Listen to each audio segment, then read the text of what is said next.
Do halacha chavkim halacha chavdal today. Agua ardiente shalot kichavim asavana kain atzmai. Whiskey, like the Rama is going to explain, it's asavana like regular wine. And the Rama explains hago pirush dvarav. What is that? What's agua ardiente? It means is yain sarv shesem yain nesach. It's whiskey, a distilled wine that you make from yain nesach, means it's brandy.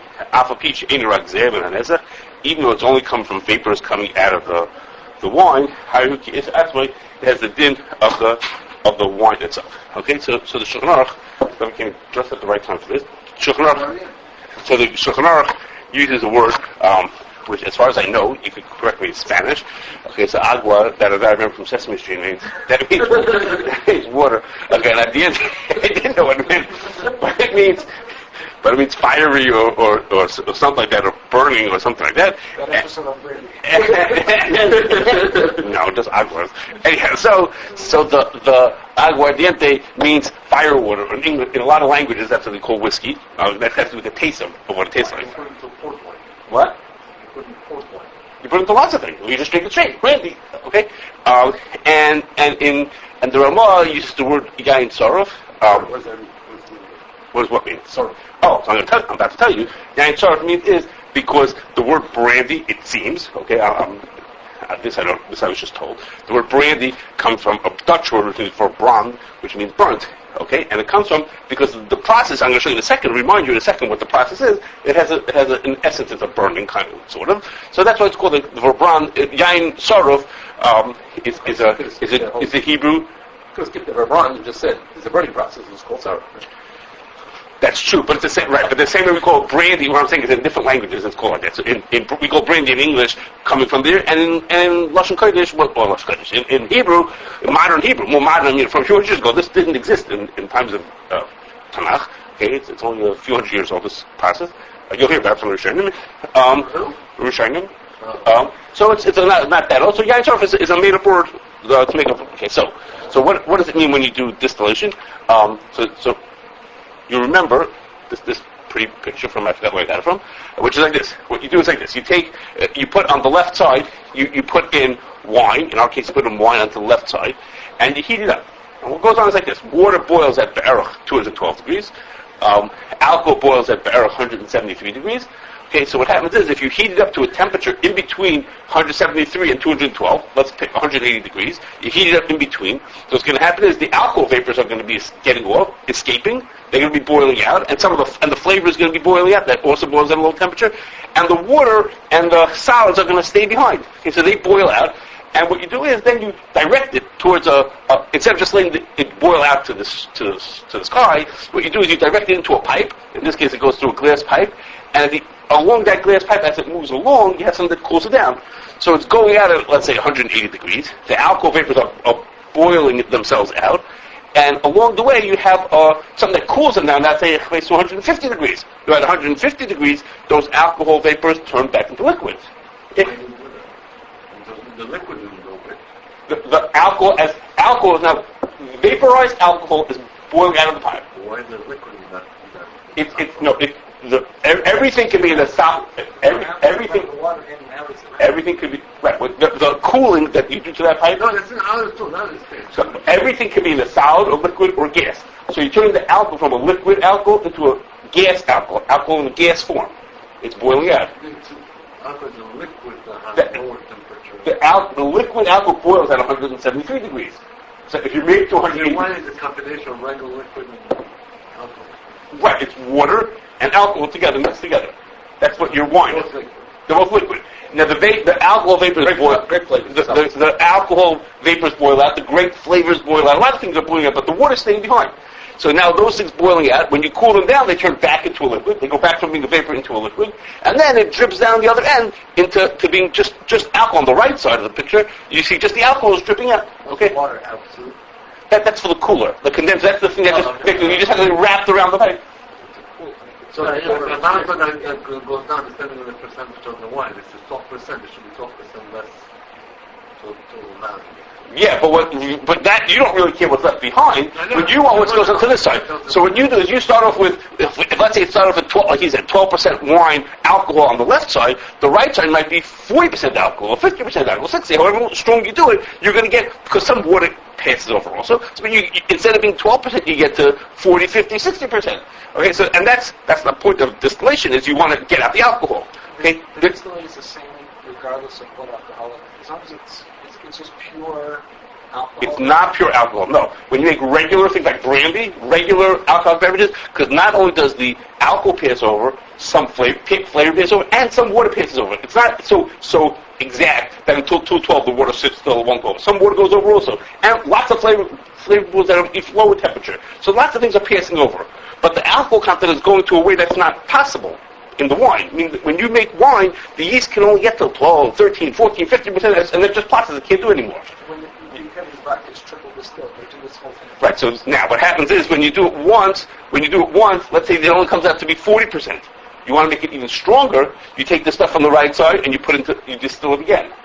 And now it separates again, but more alcohol is being distilled, more water is left behind. Each time you distill it, you're getting more alcohol out and leaving more water behind. You're concentrating, you're making it to a higher percentage. The water does still, as you said, the water still comes with the a certain amount, but each time it's getting more pure alcohol and less water to it. Okay, so this is distillation. So it's called burnt. It's called burnt because you sort of burnt it away. Okay, you sort of made it disappear. You didn't burn it in the sense that we think of like you burn a piece of toast, but you're burning it in the sense of, we'll hear more about that in a second. Use the fire. Right, you use the fire to make it, whatever, disappear. Okay, so that's what the Shulchan Aruch said, that thing is, we're talking about wine. There's a halachas of wine. So, and the aguardiente, the original, is made from brandy. That was the original thing that they made this from. Let's think what happened. People knew how to make wine. And now you can have wine that's only, let's say, 13%. You want to make it to a stronger thing. They came up with this chachma of distillation to make a stronger drink. So they took the wine that they had and they made it to 40%. Instead of 15%, they made it to 40%. Okay? I bet most people think that's so. Right. Right, but that's not. It seems that's not what it is. I know you're going to hear soon in a second from Poskim who think that because it's burnt. You'll hear in a second. Okay. Yeah. So the you could also make this from other things. Okay, we've talked about this. You can make it, and we're going to talk more. You could make it from other things also. Whatever you put on the left side is what's going to come on the right side. You can make it from, like when you make scotch. When you make scotch, what you do is you take beer and you put it on the left side. And you take barley, ferment it into a beer. You make it a strong beer, 12, 13% on the left side. You boil it out, and the alcohol that comes across is now a higher concentration alcohol made from barley. We call that scotch. If you make it in Scotland, you make it in other places, it has a different name to it. But that, depending on what the base was, will depend on what the finished product is. So what I showed you, mine one was brandy. Okay, you put in grapes. I don't know if you remember these slides from a long time ago. Depending on the sugar that you put in, you add yeast, mix it into alcohol, put it through distillation, and it pops out, it's brandy. And if you put in other things on the top instead of grapes, if you put in barley, what would come out would be a different kind of beverage. Give it a different name based on what you put. Wait, is the brandy or the something else? No, the distillate is the brandy. That is the brandy. Sometimes they water it down, but yes, that stuff, that's what you're going to drink. That's called brandy, and that's what the Shulchan Aruch is talking about, the aguardiente. That's what he's talking about. I don't know if I pronounced that right, David, but that's what he calls it, and that stuff is give or take. So that stuff is, and the Shulchan Aruch says it's asavana. Okay. Now, this din is not specific to wine. The din applies to lots of other things also. And the most prominent thing, the thing that comes up the most in the place to talk about is the chametz. Okay, and that is if you make beer. What did you say? We're going to say about the kosher fast. That. About the kosher fast afterwards. Right. So if you make beer, take beer. So the beer is chametz. It's made from barley.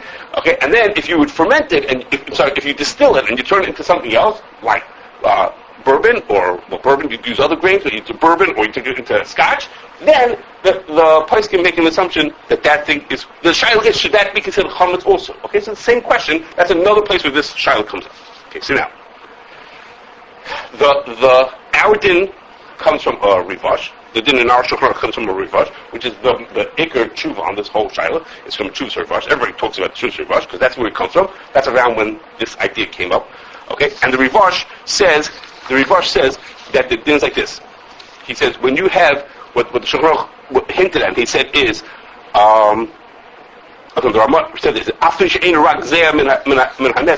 question that they're trying to figure out is like this: when you distill after the liquid boils on the left side, essentially, if you look in that pipe, it's an empty pipe going to the other end. We say there are vapors of alcohol in there, but basically it's empty. There's nothing in that pipe till it drips down the other side.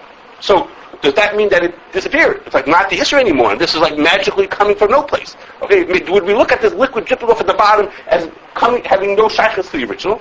So the Rivash talks about it, and he brings different rayas. So one of his main rayas is from Mishnayos in Machshirim, in the second part of Machshirim. The Mishnah said this: if you have condensation on the inside of a cave, okay, so a cave is cold and damp. The condensation that's inside that cave is not considered to have come from the cave. It's not considered to be whatever from Machshirim halachos. That's not considered liquid. But if you have condensation in a bathhouse, meaning where it's hot water, and because of that there's steam, there's condensation on the windows or on the walls of that thing, that is considered to be a liquid. Okay, so the Rivash says the rule is like this: if you make condensation because of a hot process, that condensation is connected to the original thing it came from. If you have condensation from a cold process, like in a cave, just because it's cold and damp, that's not considered connected. Okay, and if you make connected to what? To the original Isser. Okay, so in our case, to the Isser, that stuff that's dripping off on the right side, the rim. In a cave. No, has to be comes from a mashke. It's not coming from a mashke. It's just like magically came to. It didn't come from water that was in the cave. If I was humidity, that's in the whole room. It's not mine. It's not mine. When you guys chazam machir, what did you talk about? I don't know. Okay, so everything's water. we spoke of you may remember when we spoke with Hershel Kalim over there. We spoke about whether carbon dioxide that comes from chametz has a din of chametz or does not have a din of chametz. Okay, should you be able to buy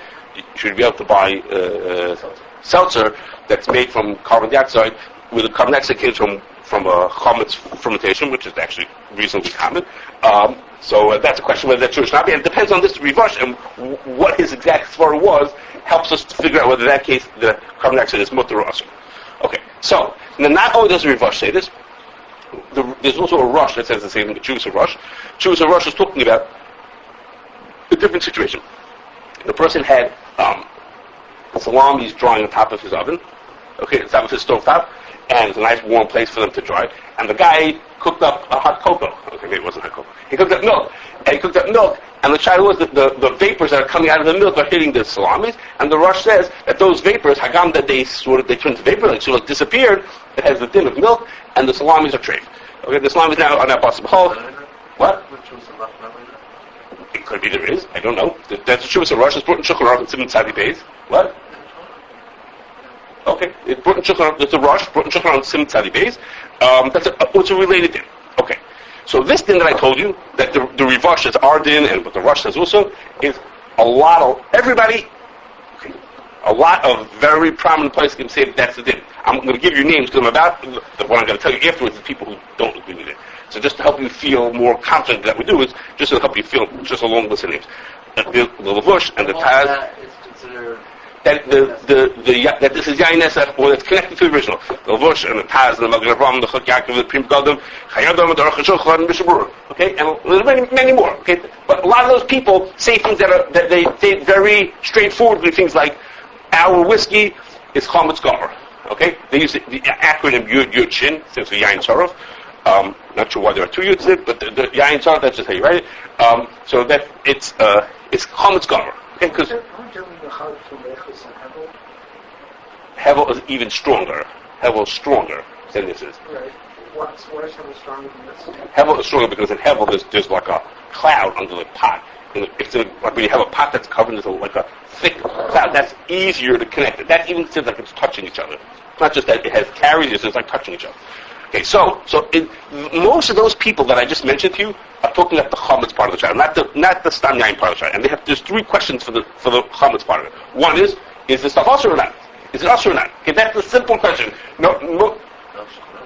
That's the simple question is that yes, it's chametz. But the other question that you talk about is what happens if a yid kept whiskey over Pesach? A lot of tshuvas about this kind of thing. A yid kept his whiskey over Pesach by mistake or on purpose, and now you want to know is it chametz over Pesach? Okay, that's one part of the question. And another part of the question is, what happens if you had kalim that held whiskey in them, chametz whiskey in them, and you want to use them for Pesach? How do you kasher those kalim? Okay, so it's an understood part of that question is that the whiskey that was in there was chametz. If the whiskey wasn't chametz, we wouldn't have to worry about kashering the kalim in the first place. So a lot of people talk about how do you kasher the kalim because they have a strong smell in them, and how you're going to clean it out afterwards, and what you have to do. That's coming with an implicit assumption that it's chametz. Okay, so after I told you all these people who said that the distilled product has the same din as the original, I'm going to tell you two groups of people who say that it doesn't. Okay? And the first is like this. Okay, thank you. Okay, so the first is the Pnei Yehoshuah. Okay, now the Pnei Yehoshuah, that's a really nice way to say it because the Sefer Pnei Yehoshuah like we know on Shas has in the back of Kedushin, in the Gemara Kedushin talks about the Inal Chodesh. So in the back of Kedushin, he has a whole maracha about whether beer made from Chodesh grains is also or not. Okay, and his grandfather, if I got it correctly, who wrote a sefer also called Pnei Yehoshuah, to confuse us, his called Pnei Yehoshuah. He talks about whether a yid who owns chametz over Pesach, whiskey over Pesach, whether that whiskey is also or not. Okay, so the both of the Pnei Yehoshuahs, they say almost the same thing because they're connected to each other. So they say almost the same thing, and they say like this: when you take an isser that's in solid form and you liquefy it, that food is now only asim d'Rabbanan. It's not asim d'Oraisa anymore. It only asim d'Rabbanan to eat that food anymore. And therefore, what I just told you is like 5 pages long to say that. Back and forth riots about that. And therefore, they want to be made specifically to their cases. And I'll tell you what they want to say.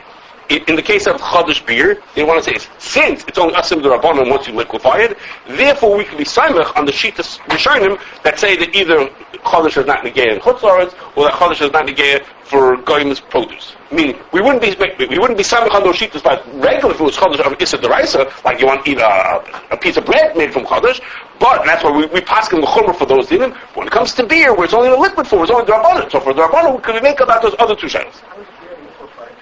Well, beer is in a liquid, right? It's in a liquid form. When you have beer in a bottle, it's in a liquid form. So that's what it is. I can tell you how it's liquefied. If you take the solid, solid as barley. That's it's the same thing as a soup. Right. And you didn't take a salad and turn it into a liquid. Wait, it started as barley, that's a salad, and now it's beer that's a liquid. Right? Every what? I don't know about Tom Kicker. Okay, I don't know about Tom Kicker. But he says maybe Tom Kicker is worse. I'm not sure. Well, that's what beer is. Now, what's Tom Kicker?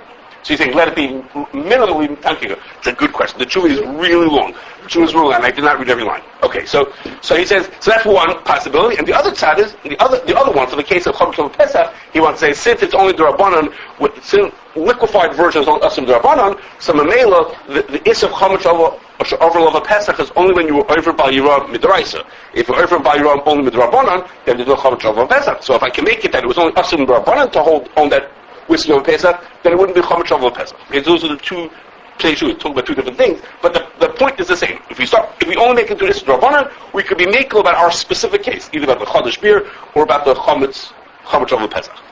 So even if you accept that, which obviously by no means does everybody agree with that, with what I just said about that liquefied is only Asim Rabbanan.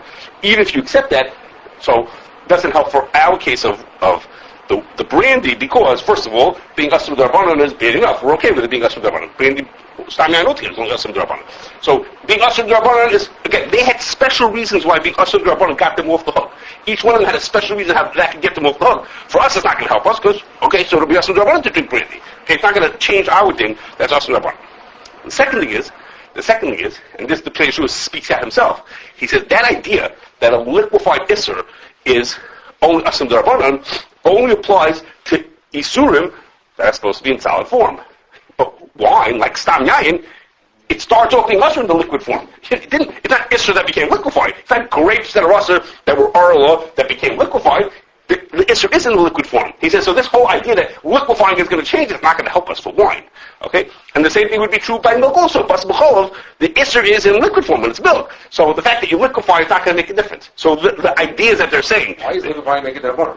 What's this? It's based on Gemaras. That it's considered only Zeh at that point. It's not connected to the original thing once you make it liquefy. Any form of liquefaction or dafka this one? No, any form. No, again, the Pnei Yehoshuah in the Gemara is talking about beer. It's not distilled at all. Beer's not distilled. He don't talk about distillation. He's just turning into a liquid. It's enough to make it into that. He says like the case of like the Gemara says, like in Hilchos Brachos, when the liquid apple juice, you don't make AIDS on it, except for wine and olive oil are exceptions because those things are connected and the other things are just a liquid. So if again this are going to freeze into an ice cube and then it melts. No, because the whole Isser started in the liquid form. The Isser is in the liquid form. The fact that you turned it into a liquid is not a change of the thing. So, I said by Basar B'Chol, this would not be negated, because Cholav starts with a liquid. Cholav starts with a liquid. So what the Rosh said, that if you boil up milk, it's going to... Also start solid. But the Rosh said that if you boil milk, and the vapors hit the meat, it's considered Basar B'Chol. They would agree to that principle. They would agree to that. In that case, they would agree to it because the Isser started in liquid form. Their whole kula started that you started with a liquid, with a solid, turns into liquid, makes it mutter. So they have to not disagree with those exact cases. Nothing has anything to do with distillation. Yeah, because the second one, the truest Pnei Yehoshuah is talking about whiskey, and he's being naked because you distilled it. You're right. He liquefied it first. I guess both of them. He's talking about is like a double liquefaction over there. You say that the fact that it was distilled has nothing to do with the cooler that it's at a mono. Right, but let's say in chametz, they would say if we took chametz and we turned it into whiskey, it would be only asur d'Rabbanan. The fact that you distilled it, but there's it actually got two chances to be turned into asur d'Rabbanan. First of all, because you turned the solid into a liquid to make it into a drink, and then you distilled the liquid by distillation. Sometimes, where does he say that distillation is the Rabbanan? You're saying we don't need it already got the Rabbanan by the first. Right. Okay, I seem to remember him talking about the distillation angle of it, but you're right, even turning the beer, like the Pnei Yehoshuah in the Chidushim, who said that it's just turning making beer is he's not arguing all those other Poskim. Well, all those other Poskim that says that it's so he's not arguing on the specific case, because in the case of whiskey, he wouldn't argue. He wouldn't argue because whiskey, the Isser started from Stam Yain. He agrees that distillation doesn't change it. It's still no, it's not true. Because the Rivash who said that if I take mashkin coming out of a bathhouse, they started as a mashka. So they started as a mashka. Everybody else who said that when you start with that whiskey is asur midaraisa on Pesach, what are those people saying? The fact that it turned into liquid or it still didn't make a difference to it. They're taking the Rivash as just the fact that you change phases from liquid to solid, from solid to liquid to gas, doesn't make a difference. As long as the end thing is the same thing, it's asur. And they're saying, no. But not about distillation. They're arguing, they're saying that turning solid to liquid doesn't make it the Rabbanan. Yes. You don't say Zeh Ba'alma who went all over the place. Like the Pnei Yehoshuah was saying, no, you say anything that's supposed to be a solid, like hummus, and you make it into liquid, it automatically becomes Zeh, and it's the Rabbanan. Oh, Rabbanan. Correct. Yes, correct. Okay, so now, there's the base mayor who says, and Ravadya, who brings this base mayor and these, says you could be samach on these sheetas for Chametz of Pesach. Now, the base mayor says something else also, connected to this. I'll tell you what I think he means. The base mayor says, he says, I have a raya. He says, I have another reason to be makel. I have a raya that the chametz, that the whiskey is not chametz. And the raya is, because the whiskey tastes exactly the same whether you make it from chametz or from not chametz. It tastes exactly the same. So if it tastes exactly the same, obviously the part that's being distilled out is not the chametz element of it, it's some other part of it. Because it tastes exactly the same. So that's a raya. It's a raya that what's distilling out is not the chametz element of it. A different angle, he says. So now, who says?